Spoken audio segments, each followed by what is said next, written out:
Welcome back to another technical video. Today, we're going through your question, answering it, and hopefully finding that solution you need. Guys, remember to stay just a little bit crazy, just like me, and hopefully get to that resolution. Now, let's get on to the video.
And that's it.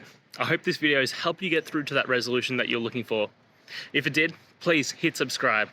And until next time you need technical help, I hope you have a good one. Cheers.